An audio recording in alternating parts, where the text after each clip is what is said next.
আসসালামু আলাইকুম এভরিওয়ান, সবাইকে ঈদের অনেক অনেক শুভেচ্ছা। সবাইকে ঈদ মোবারক, ঈদ মোবারক, ঈদ মোবারক। ঈদের দিন সকাল সকাল সবাই ঘুম থেকে উঠে পড়ি এবং ঘরের টুকটাক সব কাজ শেষ করে ঘর ক্লিন করে আমরা সবাই গোসল করে নিই। গোসল করে ফ্রেশ হয়ে সবাই মিষ্টি মুখ করি।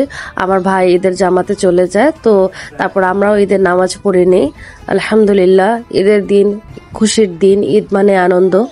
তো এই তো আমার মেয়ে খেলা করছিল, সে তো খুবই খুশি। তার এখন একটু একটু সে ঈদ বুঝতে পারে, ঈদ বুঝতে শিখেছে, তো সে তো মহা খুশি।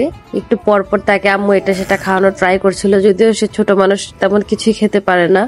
আমি এখানে ওয়াসানাতকে হাসানোর ট্রাই করছিলাম। আমার মেয়ের দুজনের আমাদের মনটা ভীষণ খারাপ, যেহেতু ওর পাপাকে ছাড়া ঈদ করছি।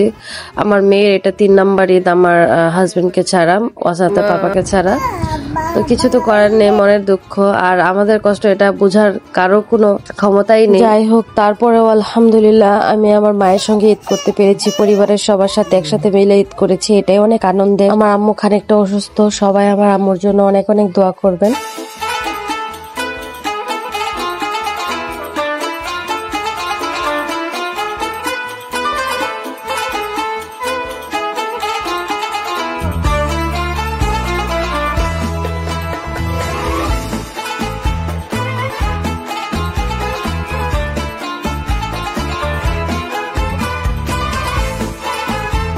তো ঈদ মানে আনন্দ, ঈদ মানে হচ্ছে খাওয়া দাওয়ার একটা বিশাল ব্যাপার।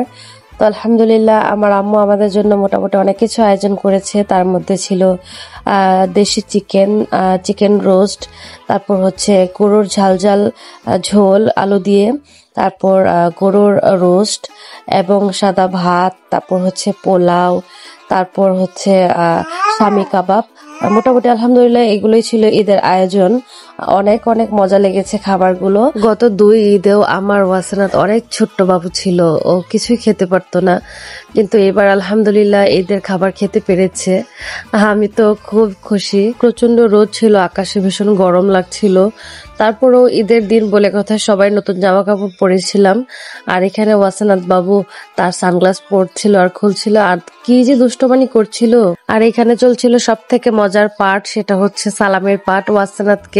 ওয়াসানাতের বড় আম্মু, খালুজান, ওয়াসানাতের মামা, নানু, ওয়াসানাতের আম্মু আর ওয়াসানাতের পাপা সবাই ওকে সালামি দিয়েছে। আম্মা আমাদের জন্য হালিম রান্না করেছিল, আমরা সবাই মজা করে হালিম খেয়েছি। ওয়াসানাতের দাদুর সঙ্গে ভিডিও কলে কথা বলছিলাম, বাকি সব আত্মীয় স্বজনের সাথেও ভিডিও কলে কথা বলছিলাম। ওয়াসানাতের পাপা একটু পরপর কল করছিল, তারও মনটা ভীষণ খারাপ। তো এখানে রাত্রিবেলা, এখানে প্রায় মূলত রাত 11টা বাজে, তখন আমি ভীষণ শব্দে আওয়াজের বারান্দায় গিয়ে দেখি এই অবস্থা। আমি তো হাসতে হাসতে শেষ। সবাই পাগলামো শুরু করেছে, ঈদের আনন্দ এইভাবে। আপনারা দেখতে থাকুন।